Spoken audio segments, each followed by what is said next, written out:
Bonsoir à toutes et tous, c'est parti pour l'avant-match d'une affiche historique du championnat français et je trouve déjà dommage, je voulais commencer par cela, qu'on n'en parle pas assez de cette rencontre, qu'il n'y a pas assez de pub fait autour de cela parce que Saint-Étienne-Nantes c'est tout sauf un match banal, c'est une des plus grandes rivalités du football français, en tout cas dans le milieu des années 60 au début des années 80 avec les deux clubs qui ont quasiment gagné tous les titres de champion de France sur cette période, 9 pour Saint-Étienne et puis 6 pour le FC Nantes, les deux clubs qui sont parmi les plus grands palmarès du football français avec respectivement 10 titres pour l'AS Saint-Étienne et 8 titres pour le FC Nantes. On a empêché Nantes au début des années 60 d'aller chercher 3 titres consécutifs, ce qui aurait été historique.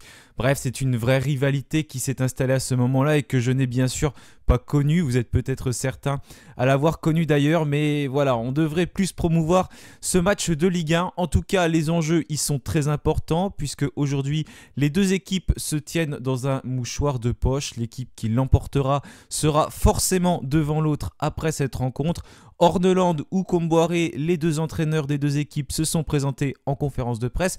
Nous, on va faire l'avant-match. Juste avant de débuter, n'oubliez pas de vous abonner, de liker la vidéo et on se retrouve juste après le générique.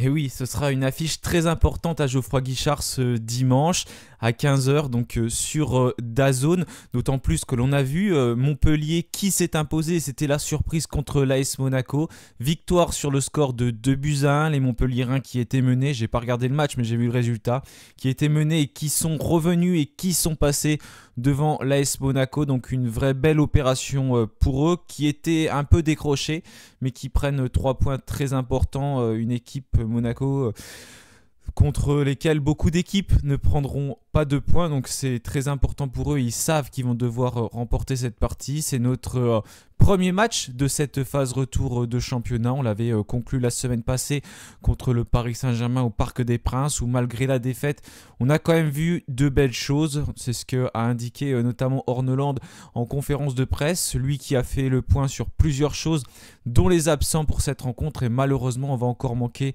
de beaucoup de joueurs, le groupe stéphanois n'est pas encore sorti, je tourne cette vidéo, on est vendredi, ce sera bien évidemment ce samedi, et on n'a pas parlé de mercato alors que y a quelque chose qui se passe durant ce mercato, peut-être que quand vous regarderez cette vidéo ce sera le cas, ce sera confirmé et officiel, en tout cas je l'espère, je n'attends que ça. Irving Cardona qui devrait faire son retour à l'AS Saint-Étienne, entre les deux clubs, l'Espagnol Barcelone et également l'AS Saint-Étienne et puis même troisième club bien sûr qui est Augsbourg, le club où évolue Cardona, puisqu'il est prêté à l'Espagnol Barcelone. Donc il fallait trouver un accord entre ces trois clubs et normalement Cardona doit signer à Saint-Étienne et devrait être la première recrue du mercato stéphanois. Je reste bien évidemment toujours très prudent parce que tout peut se passer, ça a été relayé par Mohamed Toubachter au début et puis voilà, je suis en capacité moi aussi de vous confirmer de mon côté que Cardona normalement va signer à Saint-Étienne. C'est également les informations que j'ai eues. Donc j'ai bon espoir étant donné que pour une fois j'ai réussi à avoir des infos sur un dossier, ce qui est quand même plutôt rare, même si avec Peuple Vert j'arrive à avoir bien sûr des informations sur beaucoup de dossiers qui me permettent d'avoir de plus en plus confiance sur certaines choses, mais on voit que pour l'instant ça a été quand même compliqué de concrétiser certaines pistes. Donc on va voir pour Cardona, s'il signe demain, je ferai une vidéo demain pour l'annoncer, donc juste avant le match contre Nantes. Voilà, on va repartir quand même sur cet avant-match, mais je voulais faire une petite parenthèse Cardona parce que c'est ce qu'anime ces jours. Donc on a un doute sur Augustin Boaquier qui a un problème sur un muscle et alterne les entrées et sorties de groupe pour sa première saison de Ligue 1, ainsi que pour Anthony Briançon concernant la rencontre du week-end. Aymen Mouefek de son côté est forfait, voilà en tout cas pour des joueurs qui ont encore manqué cette rencontre et c'est malheureux pour nous. Regardez la liste qui est quand même assez longue, c'est quand même dommage de pouvoir devoir se priver d'autant de joueurs. Mouefek qui était malade lors du dernier match, je ne sais pas s'il est encore malade, mais en tout cas il ne doit pas être là. Toujours Ben Old, Masson, Eiki, Sissoko, Wadji, Boaquier, Thomas Monconduit, Mouefek, Anthony Briançon. Aiki, je l'ai mis en rouge, mais je me demande s'il n'est pas plutôt incertain. Donc on va vérifier cela s'il est convoqué dans le groupe. Il me semble qu'il est j'aurais plutôt dû le mettre blanc, c'est plus une incertitude. Ce sera un choix du coach. J'ai enlevé Tardieu aussi parce qu'il était absent du groupe, mais c'était un choix du coach l'autre fois. Il y avait déjà assez de joueurs sur le visuel. J'ai préféré rester comme ça, mais grosse incertitude autour d'Augustine Boaquier et puis également Anthony Briançon, donc ce sera à vérifier. Ibrahim Sissoko qui est toujours suspendu, il doit lui rester encore 1 ou 2 matchs et il pourrait potentiellement revenir pour la prochaine à Geoffroy Guichard, à vérifier ou peut-être même encore après, ce sera encore à vérifier, mais il avait quand même pris 5 matchs, ça faisait quand même pas mal pour lui. Voilà en tout cas du côté de Saint-Etienne. Du côté de Nantes, donc Camboire s'est présenté devant les médias. Voilà pour les joueurs qui doivent être absents. Nathan Zézé qui lui souffre d'une entorse de la cheville. C'est même plus grave que ça parce que Camboire a annoncé que voilà, pour l'instant il ne savait pas quand il allait revenir, mais peut-être potentiellement moins 2 mois. Tino Kadé Ouéré également blessé en phase de reprise, qui est blessé au quadriceps, et Adel Mahamoud qui est aussi blessé et en phase de reprise. Voilà pour cette équipe nantaise qui va bien évidemment venir avec des ambitions à Geoffroy Guichard. On se souvient du match aller aussi, Saint-Etienne avait perdu 8-0 contre Nice. On avait enchaîné un deuxième match contre Nantes derrière, on perdait 2-0. On a failli perdre 3-0, il me semble qu'ils ont tapé le poteau les Nantais et quelques minutes après, on a Sissoko qui a obtenu un penalty et puis il a ensuite égalisé, ce qui nous avait permis de faire un match nul 2-2 à ce moment-là, un point quand même très important à la Beaujoire. C'est d'ailleurs le seul point que les Verts ont pris à l'extérieur sur la phase aller, une statistique qui est quand même assez affolante avec 16 points pris, on en a pris 15 à domicile et seulement 1 à l'extérieur. Mais ce match, il est bien à domicile. Là, on est le plus fort, même si on sera privé malheureusement de nos supporters. D'ailleurs, j'ai vu que les Nantais allaient aussi boycotter, en tout cas les groupes nantais. Je ne sais pas s'il y en aura tout de même des supporters de Nantais dans le parcage. Mais il était limité à 400 et ils ont boycotté, donc c'est dommage en tout cas de limiter encore une fois les parcages. Je ne comprends pas toutes ces décisions, sachant qu'en plus le stade Geoffroy Guichard va malheureusement sonner bien creux sans ses copes. Il y aura même moins de monde que contre Reims parce que les balcons n'ont pas été ouverts à la vente lors de ce match. Et puis les places restent malgré tout assez chères. Et on sait que ce qui fait venir aussi à Geoffroy Guichard, c'est quand il y a les copes parce que tout le monde vient pour l'ambiance aussi à Saint-Etienne. 2 joueurs qui sont sous la menace. Lucas Tassin, lui reste 3 rencontres. Léo Petro, lui, il lui reste 2 rencontres. Benjamin Bouchoiry et Louis Mouton étaient sous la menace lors du dernier match. Ils ont malheureusement pris un carton jaune tous les deux contre le Paris Saint-Germain. Ils seront suspendus lors de la prochaine journée. Donc ce sera du côté de l'Abbé Deschamps pour affronter la JOCR. Les 2 milieux de terrain stéphanois qui ne seront pas dans le groupe. Et là, Orneland devra faire de véritables choix parce que c'est 2 pièces maîtresses, en tout cas à chaque fois. Pour l'instant, sous ses ordres, ces 2 joueurs-là ont débuté et joué une bonne partie de la rencontre. Voilà en tout cas pour cet aspect effectif. Maintenant, si on parle de cette équipe nantaise, bon, ça avait été quand même assez compliqué pour eux. Il me semble qu'ils ont fait un bon début de saison, si je ne dis pas de bêtises, les 2-3 premiers matchs. Après, ils ont eu un énorme trou d'air. Et puis, ces derniers matchs ont été quand même un petit peu plus maîtrisés pour eux. Et pourtant, ils ont quand même affronté des sacrées équipes. Le PSG, un partout, donc là-bas au Parc des Princes. Ils ont gagné le derby contre le Stade Rennais. Ils ont perdu à Brest. D'ailleurs, j'ai pas mis la rencontre contre Brest en Coupe de France parce que je mets que les rencontres de Ligue 1. Mais ils ont perdu en Coupe de France 2-1 cette semaine. C'est ça aussi qui est à prendre en compte. C'est que cette équipe nantaise a un match dans les jambes en plus de Saint-Etienne. Ils ont joué mercredi, ils rejouent dimanche. Donc ça, c'est quelque chose qui peut compter aussi. Ils ont fait nul contre Lille, nul contre l'AS Monaco. Donc quand même des sacrés résultats que sont allés chercher ces Nantais. C'est des grosses équipes de ce championnat. On voit le PSG, Brest, Lille, Monaco, ce n'est pas n'importe qui. Ce qui fait que Nantes est actuellement 15e de Ligue 1. Il compte au total 16 points. Donc exactement le même nombre que nous. Mais ce qui fait la différence, c'est bien évidemment pour le coup la différence de but avec moins 7 pour Nantes et moins 21 pour Saint-Etienne.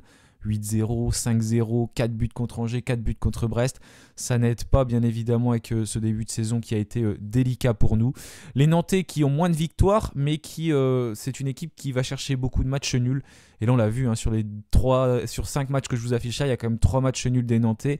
Donc ça fait quand même des nuls. Après, voilà, quand on voit des matchs nuls, par exemple, ils ont fait contre Monaco, Lille et Paris, on sait que c'est des choses qui ne font pas forcément avancer, mais qui font quand même avancer malgré tout. Mais si on compare, par exemple, ils ont fait nul contre Monaco, nul contre Lille et nul contre Paris, et ben nous, sur la phase aller, on a fait défaite contre Paris, défaite contre Monaco et victoire contre Lille. Donc au final, ça fait pareil, ça fait 3 points comme les Nantais. Donc ça ne change pas grand-chose. Mis à part au niveau de la différence de but où on doit être sur ces 3 rencontres de mémoire, on est à -1. Ça se joue pas à grand-chose par rapport à eux, mais ça montre que l'important c'est aussi de gagner dans ce championnat. Mais c'est des matchs qui rassurent bien évidemment en allant chercher des résultats nuls. Donc c'est une équipe qui joue dans un système tantôt en 4-2-3-1, tantôt en 5-3-2, en 4-3-3. En fait, Antoine Comboiré est un petit peu en train de changer de temps en temps. Donc, on va voir ce que ça va être contre Saint-Etienne. Là, je vous affiche la dernière composition. Donc, en Ligue 1, c'était contre Monaco qu'a mis Antoine Comboiré avec son équipe. Là, voilà, avec Anthony Lopez. Ça, c'est aussi quelque chose à signaler. C'est la seule recrue, d'ailleurs, de leur mercato. Un journaliste nantais avait posé la question à Comboiré par rapport au mercato et il disait que Saint-Etienne n'avait pas de recrues, c'était les mêmes joueurs et pourtant on avait évolué. Et c'est un peu comme Nantes qui fait des bons résultats ces derniers temps et qui n'a pas beaucoup recruté, mis à part Anthony Lopez. Donc Nantes, c'est 20 buts en attaque, 14 buts encaissés en défense, donc ils sont dans la deuxième partie de ce championnat, 12e et 13e. C'est une équipe qui est à peu près similaire à l'extérieur et à domicile. On sait que ces derniers temps, en 2024, il ne doit pas avoir beaucoup de victoires des Nantais chez eux. Il y a ce derby contre Rennes déjà cette saison. On voit que ça fait comme 2 victoires, 3 nuls, 3 défaites. C'est pas beaucoup. Et 2 victoires, c'est une des pires équipes de ce championnat à domicile tout de même. Mais malgré tout, il y a quand même des résultats qui sont pris chez eux.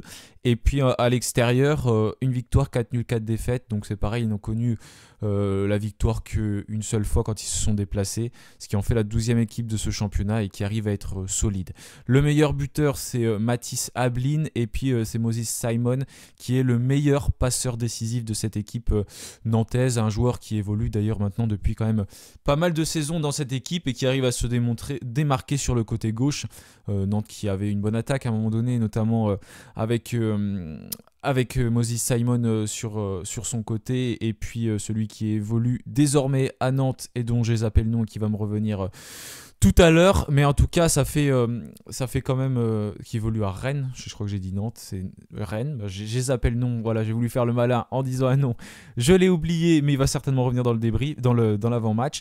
Voilà en tout cas pour cette équipe avec Nicolas Palois également, le capitaine qui est présent depuis des années et des années aussi du côté de Nantes, une des valeurs sûres de cette Ligue 1. Il y a quand même un bel effectif côté nantais et ça se voit sur les derniers résultats. Après un début de saison compliqué, ils arrivent à connaître une période un peu plus... un peu meilleure, en tout cas pour eux, avec des résultats qu'ils vont chercher. L'éclairage a changé de couleur derrière moi, décidément dans cette vidéo, beaucoup de choses changent quand je présente Nantes. C'est parce qu'en fait la lumière elle est passée au vert, c'est bien évidemment pour présenter notre équipe de l'AS Saint-Etienne. Ça fait pas rêver, il y a beaucoup de rouge quand on voit ça, bien évidemment parce que on sait qu'il y a des résultats pas très favorables ces derniers temps. Il y a une victoire quand même contre le Stade de Reims qui est à signaler, avec un effectif stéphanois qui semble changer ces derniers temps. Ça fait plaisir de voir un nouveau jeu produit par l'AS Saint-Etienne avec un bloc qui est beaucoup plus offensif qu'il ne l'était lors des matchs du début de saison où on subissait beaucoup. Eric Orneland est arrivé avec l'intention de mettre en place, comme il l'a dit, un jeu à la stéphanoise. C'est quelque chose qui semble important pour lui parce que il veut que des équipes comme Saint-Etienne, comme il dit, ceux qui sont censés être des grands clubs, ils puissent avoir une capacité de créer du jeu, de proposer quelque chose. Donc ça, c'est quand même très intéressant en tout cas de voir ce que peut mettre en place Eric Orneland. J'étais en train de rechercher en même temps, c'est Ludovic Blas, voilà. J'avais mangé son nom pour le FC Nantes qui est donc parti il y a déjà 2 ans. Alors, nous dans notre dispositif, on est plus en 4-3-3. Vous voyez la dernière composition avec Davitashvili, Cafaro qui ont été alignés. À mon avis, ça ne va pas beaucoup changer la composition. Vous verrez mon effectif après. Au niveau de l'attaque, on est passé 16e attaque de Ligue 1. On est 17e défense. Voilà, on voit que c'est toujours délicat, mais tout ne peut pas changer en 3 minutes. On est 16e, donc juste derrière le FC Nantes. C'est pour ça que c'est très serré. J'ai mis Montpellier 18e avec 9 points, mais maintenant ils comptent 12 points. Ils sont remontés à hauteur du Havre, en tout cas de façon provisoire. Il va falloir que le Havre joue aussi son match, mais ça montre que voilà, ce championnat de Ligue 1, il va être très très serré, ça on le sait. Pour l'instant, on est barragiste et il y a un match très important qui arrive contre cette équipe du FC Nantes. Voilà, je vous affiche maintenant ma composition pour cette rencontre avec Gauthier Larsonneur dans les buts, Petro à gauche, Nadé, Batobinsika à Pia. Et quoi Mouton Bouchoirie, donc un milieu de terrain qu'on ne reverra pas contre la JOCR puisque les deux Bouchoirie et Mouton sont suspendus. Cafaro à droite, David Ashvili à gauche et Lucas Tassin en pointe de l'attaque. Voilà pour moi la composition que va aligner Eric Corneland. J'ai pas pris beaucoup de risques parce que ce sont les mêmes joueurs qui ont joué contre le Paris Saint-Germain et je ne vois pas aujourd'hui le coach de l'AS Saint-Etienne changer quelque chose. C'est la composition qui semble fonctionner. C'était la même contre Reims également, mis à part Boakier à la place de David Ashvili. Mais Boakier semble incertain pour cette rencontre et je pense que David Ashvili, qui a marqué en plus contre Paris, va être de nouveau titulaire, même si bien sûr ça n'empêche pas de reprocher certaines choses à certains joueurs et peut-être que David Ashvili est parfois un petit peu trop perso et ça c'est quelque chose qu'il va devoir travailler. En tout cas, j'ai hâte de voir cette rencontre contre le FC Nantes. Il va falloir entamer cette rencontre de la meilleure des manières, mais pour ça, je fais confiance au coach de Saint-Etienne qui veut bien évidemment remettre en place ses principes de jeu. Hâte de voir donc cette rencontre. Je ferai le débrief peut-être dans la foulée ou peut-être un petit peu plus tard. Ça risque d'être compliqué pour moi juste après le match. Donc à suivre. Je vous remercie encore une fois pour votre fidélité. Une nouvelle fois, je m'excuse de ne pas répondre à tous les commentaires. Mais ces dernières semaines sont un petit peu compliquées. Pour moi, j'ai pas mal de boulot en dehors de Saint-Etienne. Donc je préfère privilégier les vidéos plutôt que de répondre aux commentaires parce que ça prend beaucoup de temps, mais je vous remercie, n'hésitez pas vraiment à commenter, j'essaye de lire mais je ne peux pas vous répondre parce que je n'ai malheureusement pas le temps actuellement, mais je reprendrai dès que possible. En tout cas, vous êtes de plus en plus nombreux à suivre la chaîne, à commenter, à vous abonner, donc ça fait toujours très plaisir de voir votre fidélité et puis en espérant qu'on vive toutes et tous une seconde partie de saison de belle qualité et qu'on trouve du beau jeu à Saint-Etienne et surtout que le mercato s'accélère. Mais peut-être qu'on va se retrouver demain. En tout cas, je l'espère avec Cardona qui devrait revenir à Saint-Etienne et potentiellement ensuite un mercato qui va s'accélérer par la suite. On croise les doigts en tout cas. Je vous souhaite un excellent week-end et puis bien sûr, allez les Verts.